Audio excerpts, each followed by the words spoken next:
Hello guys, आज की जो हमारी क्लास होगी वो हमारे रीजनिंग की क्लास होगी। हमारा ये रीजनिंग का प्रैक्टिस सेट और इस प्रैक्टिस सेट में हमारे 10 क्वेश्चन होंगे। यहाँ पे जो हमारा फर्स्ट क्वेश्चन दे रखा है, फर्स्ट क्वेश्चन में क्या दे रखा है, जिस प्रकार काऊ का संबंध है हार्बीवोर्स से है उसी प्रकार टाइगर का संबंध क्या होगा। जो काऊ हार्बीवोर्स क्या होते हैं, जो एनिमल्स भी घास खाते हैं, ठीक है। वे उसमें क्या होता है, तो काऊ घास खाते हैं तो काऊ क्या हो जाएगी, हार्बीवोर्स हो जाएगी। तो जो टाइगर है, टाइगर क्या खाता है, जैसे मांस खाता है या दूसरे जीव जंतुओं को खाता है। तो जो मांस खाता है या दूसरे जीव जंतुओं को खाता है उसको क्या बोलते हैं, उसको कार्निवोर्स बोलते हैं, ठीक है। तो टाइगर का संबंध किससे हो जाएगा, कार्निवोरस से हो जाएगा। ऑप्शन नंबर सेकंड हो जाएगा। ओमनिवोर्स क्या होते हैं, जो दोनों चीज खाते हैं, यानी जो घास फूस भी खाते हैं और जो मांस भी खाते हैं, वे ओमनिवोर्स के अंदर आते हैं, ठीक है। उसके बाद हमारा नेक्स्ट क्वेश्चन है, क्वेश्चन नंबर 72 है। विषम शब्द को चुनना है, हमें जो विषम होगा, जो अलग होगा वो बताना है। कोहिमा दे रखा है, ईटानगर दे रखा है, शिलोंग दे रखा है और मिजोरम दे रखा है। तो यहाँ पे जो आपका ओड वन है, जो अलग है, वो क्या हो जाएगा, वो मिजोरम हो जाएगा। जो कोहिमा, शिलोंग और ईटानगर है, ये तीनों के तीनों राजधानी है किसी स्टेट की, लेकिन जो मिजोरम है वो क्या है, वो स्टेट है, इसलिए ये अलग है। जो कोहिमा है वो नागालैंड की राजधानी होती है, शिलोंग है वो मेघालय की कैपिटल होती है, और जो ईटानगर है वो किसकी है, वो अरुणाचल प्रदेश की कैपिटल। लेकिन जो मिजोरम है वो अकेला क्या है, वो एक स्टेट का नाम दे रखा है यहाँ पे, ठीक है। नेक्स्ट क्वेश्चन दे रखा है 73 दे रखा है। यहाँ पे दे रखा है, यदि a=1 दे रखा है, AND है वो 19 दे रखा है, तो आपको क्या बताना, BAT बताना, BAT का कोड क्या होगा। तो यहाँ पे A है, A जो अल्फाबेट के अकॉर्डिंग देखेंगे तो A की पोजीशन क्या होती है, फर्स्ट होती है। तो A को क्या नंबर दे दिया, फर्स्ट दे दिया। A की पोजीशन फर्स्ट हो जाएगी, N की पोजीशन 14 हो जाएगी, N है वो 14 नंबर पर आता है, और जो D है वो 4th नंबर पर आता है। तो अगर इन सभी को ऐड करेंगे तो हमारे कितना आ जाएगा, 19 आ जाएगा। तो यहाँ पे जो हमारा लॉजिक लगा रखा है वो क्या लगा रखा है, एडिशन का लॉजिक लगा रखा है। तो यहाँ पे भी हम क्या कर देंगे, अपना एडिशन कर देंगे। बी की जो पोजीशन होती है वो सेकंड होती है, ए की फर्स्ट होती है और टी की क्या होती है, 20 होती है। तो अगर हम इन सभी को ऐड करेंगे तो हमारा कितना हो जाएगा, 23 हो जाएगा। तो यहाँ पे हमारा आंसर कौन सा हो जाएगा, ऑप्शन नंबर सेकंड हो जाएगा, 23 होगा। उसके बाद हमारा नेक्स्ट क्वेश्चन है, क्वेश्चन नंबर 74 है। भी अगर आपको वीडियो अच्छी लगी तो प्लीज लाइक, शेयर और सब्सक्राइब जरूर करें। यहाँ पे दे रखा है, वरुण लंबा है संजय से, ठीक है। तो जो लंबा होगा उसको हम क्या लिखेंगे, ऊपर लिखेंगे, और जो छोटा होगा उसको क्या लिखेंगे, नीचे लिखेंगे। जैसे यहाँ पे बोल रखा है, जो वरुण है वो वरुण लंबा है संजय से, ठीक है। तो वरुण ऊपर लिख दिया और संजय नीचे लिख दिया। उसके बाद नेक्स्ट क्या बोल रखा है, विपुल लंबा है वरुण से, यानी जो विपुल है वो वरुण से भी लंबा है। तो वरुण से क्या आ जाएगा, ऊपर आ जाएगा, यहाँ पे आ जाएगा आपका विपुल, ठीक है। उसके बाद नेक्स्ट क्या दे रखा है, भी विपुल लंबा है वरुण से, कृष्णा है उतना लंबा नहीं है जितना विपुल है, यानी जो कृष्णा है वो विपुल से लंबा नहीं है, ठीक है, यानी विपुल से छोटा है, किंतु वरुण से लंबा है। तो ये क्या बोल रखा है, जो विपुल से तो छोटा है और वरुण से लंबा है, तो यहाँ पे क्या आ जाएगा, यहाँ पे बीच में आ जाएगा आपका कृष्णा, ठीक है।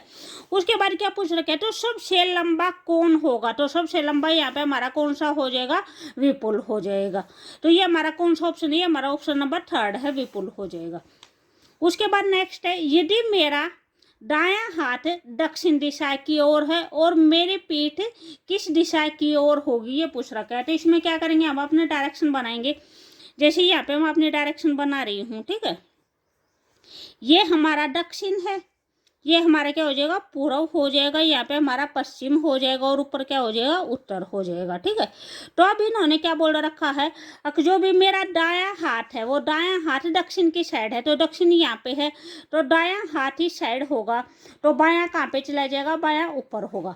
तो अगर इस साइड होगा तो उसका जो मुख होगा वो मुख की साइड हो जाएगा, इस साइड मुख हो जाएगा उसका, और जो पीठ होगी वो पीठ की साइड हो जाएगी, इस साइड हो जाएगी। तो इस साइड कौन सी डायरेक्शन, हमारे पश्चिम डायरेक्शन है, ठीक है। तो इन्होंने क्या पूछ रखा है, इन्होंने पीठ ही पूछ रखी है। तो मेरी पीठ है वो किस दिशा में होगी, तो किस दिशा में होगी, पश्चिम दिशा में हो जाएगी, ठीक है। उसके बाद नेक्स्ट क्वेश्चन दे रखा है 76 दे रखा है, जब पिता की वर्तमान आयु पुत्र की वर्तमान आयु में जोड़ दी जाती है तो योग 40 वर्ष हो जाता है। तो यहाँ पे क्या बोल रखे हैं, पिता की आयु और जो पुत्र है उन दोनों की जो आयु है उनका जोड़ बोल रखा है। दोनों की आयु का अगर जोड़ देते हैं तो कितना हो जाता है, 40 वर्ष हो जाता है। तो 5 वर्ष बाद उनकी कुल आयु कितनी हो जाएगी? तो जो 5 वर्ष बाद है, 5 वर्ष बाद पिता की आयु भी 5 वर्ष बढ़ जाएगी और जो पुत्र होगा पुत्र की आयु भी 5 वर्ष बढ़ जाएगी। तो अगर दोनों की देखेंगे तो 5 तो पिता की और 5 पुत्र की, तो कितनी वर्ष आयु उनकी एज बढ़ गई, 10 वर्ष दोनों की एज बढ़ गई। तो यहाँ पे जो पहले जो हमारा सम था वो कितना था, 40 था। 40 के अंदर अगर हम 10 ऐड करेंगे तो हमारे कितना हो जाएगा, 50 हो जाएगा। ऑप्शन नंबर बी हो जाएगा। उसके बाद नेक्स्ट है 77 है। यहाँ पे दे रखा है संख्या 521,468 में ऐसे कितने अंक हैं जिनकी स्थिति सभी अंकों को आरोही क्रम में लगाने के बाद भी अपरिवर्तित रहेगी। यानी जो भी हमें ये नंबर्स दे रखे इन नंबर्स को हमें कैसे अरेंज करना है, आरोही क्रम में अरेंज करना है। पहले छोटा फिर उससे बड़ा फिर उससे बड़ा, ठीक है। तो उसके बाद ये कर रखे, ये बोल रहे हैं कि आरोही क्रम में अरेंज करने के बाद भी कितने लेटर्स ऐसे हैं जिनकी पोजीशन चेंज नहीं होगी। तो यहाँ पे जैसे ये दे रखा है 521,468, ये नंबर दे रखे हमें 521,468। इनको अगर हम अरेंज करेंगे तो पहले क्या आएगा, 1 आएगा, फिर 2 आएगा, फिर हमारा क्या आ जाएगा, 4 आ जाएगा, फिर 5 आ जाएगा और फिर 6 आ जाएगा, फिर 8 आ जाएगा, ठीक है। ये हमने आरोही क्रम में अरेंज कर दिया। उसके बाद बोल रखे कितने लेटर्स की जो पोजीशन है वो चेंज नहीं हुई है। तो हमारी जैसे 2 की चेंज नहीं हुई है, 2 एज इट इज है, 6 की चेंज नहीं हुई है और 8 की चेंज नहीं हुई है। तो कितने लेटर्स ऐसे हैं, तो हमारे 3 लेटर्स ऐसे हैं जिसकी पोजीशन चेंज नहीं हुई है। तो कौन सा ऑप्शन है, हमारा सेकंड ऑप्शन हो जाएगा।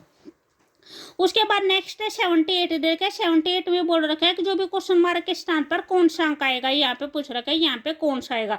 तो यहाँ पे आपको देखना है कि बीच के अंदर कौन सा लॉजिक लगा रखा है। जो यहाँ पे लॉजिक फॉलो होगा वही जैसे यहाँ पे हो जाएगा। तो यहाँ पे जो भी हमारा दे रखा है वो क्या दे रखा है, जो लॉजिक दे रखा है। जैसे अगर हम अपना 45 के अंदर और 29 के अंदर अगर हम अपना डिफरेंस देखते हैं तो इन दोनों के बीच में जो हमारा डिफरेंस होगा वो हमारा 16 का डिफरेंस दे रखा है। उसके बाद जो इन दोनों के अंदर 29 के अंदर और 21 के अंदर डिफरेंस देखते हैं तो हमारे कितना डिफरेंस दे रखा है, 8 डिफरेंस दे रखा है, ठीक है। उसके बाद 21 और 17 के अंदर कितना डिफरेंस दे रखा है, 4 का डिफरेंस दे रखा है। तो यहाँ पे क्या है, यानी सबसे पहले जैसे 16 है, फिर 16 का हाफ कर रहे हैं तो 8 आ रहा है, 8 का हाफ करेंगे तो कितना आ रहा है, 4 आ रहा है। उसके बाद इन दोनों का डिफरेंस वो कितना है, 2 है। तो यानी 4 का हाफ करेंगे तो कितना आएगा, 2 आएगा। तो अगर हम 2 का हाफ करेंगे तो यहाँ पे हमारा कितना आएगा, 1 आएगा। यानी इन दोनों का डिफरेंस कितना आएगा, 1 आएगा। तो यहाँ पे 15 है, तो यहाँ पे हमारा नंबर कौन सा आ जाएगा, 14 आ जाएगा। तो ये आपका कौन सा ऑप्शन है, ऑप्शन नंबर ए हो जाएगा, 14 हो जाएगा। भी अगर आपको वीडियो अच्छी लगी तो प्लीज़ लाइक शेयर और सब्सक्राइब जरूर करें। उसके बाद नेक्स्ट क्वेश्चन है 79 क्वेश्चन है। 79 क्वेश्चन में दे रखे हैं। अगर आपको इसकी पीडीएफ चाहिए तो आप टेलीग्राम चैनल है नीचे जो डिस्क्रिप्शन है वहाँ पे लिंक दे रखे हैं, वहाँ से ज्वाइन कर लेना। और मैंने जो जैसे रीजनिंग के भी बहुत ज़्यादा प्रैक्टिस सेट करवा रखे हैं, मैथ के भी करवा रखे हैं और HSC के HTET के प्रीवियस ईयर भी करवा रखे हैं। आप एक बार प्ले लिस्ट में जाके वहाँ से देख लेना, ठीक है। उसके बाद दे रखा है दिए गए विकल्प में से सही चुनना है कि भाई यहाँ पे हमारा क्या आएगा। जो लॉजिक हमारा फर्स्ट और सेकंड के अंदर होगा वही लॉजिक हमारा थर्ड और फोर्थ के अंदर हो जाएगा। तो यहाँ पे फर्स्ट और सेकंड के अंदर जो लॉजिक दे रखे हैं, जैसे फर्स्ट की जो पोजीशन होती है, सी की जो पोजीशन होती है वो क्या होती है, थर्ड होती है। और जो ई की पोजीशन होती है वो क्या होती है, 5 होती है। तो इन दोनों का अगर हम सम करेंगे तो 3 + 5 कितना हो जाएगा, 8 हो जाएगा।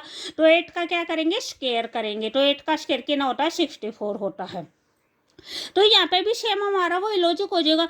जो डी की पोजीशन होती है वो 4 होती है, ई की पोजीशन होती है वो कितनी होती है, 5 होती है। तो 4 और 5 को ऐड करेंगे तो 9 हो जाएगा और 9 का स्क्वायर कितना होता है, 81 होता है। तो यहाँ पे हमारा आंसर कौन सा हो जाएगा, ऑप्शन नंबर सेकंड हो जाएगा, 81 हो जाएगा। उसके बाद ये हमारा लास्ट क्वेश्चन है, क्वेश्चन नंबर 80 है। यहाँ पे देखा नीचे पासे के एक प्रारूप को दर्शाया गया है, यानी नीचे आपको एक डाइस दी गई है। इस पासे में एक अंक 5 के विपरीत फलक कौन सा अंक होगा, यानी 5 के अपोजिट पूछ रहा, क्या 5 के अपोजिट कौन सा होगा। तो इसमें हम सबसे पहले क्या देखते हैं कि जो भी हमारा डाइस दे रखे, जो पासा दे रखे, वो हमारा पासा किस टाइप का है, भी सामान्य पासा है या फिर हमारा स्टैंडर्ड पासा है।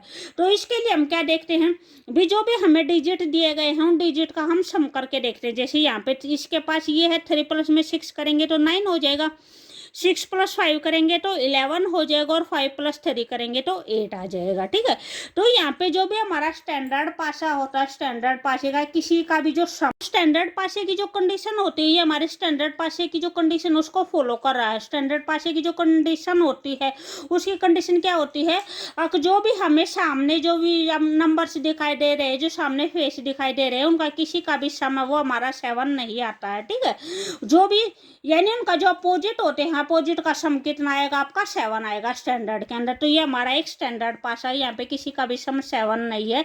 तो इसका मतलब क्या हो जाएगा, जो भी हमारा अपोजिट फेस होंगे, अपोजिट फेस का जो सम होगा वो हमारा 7 आएगा।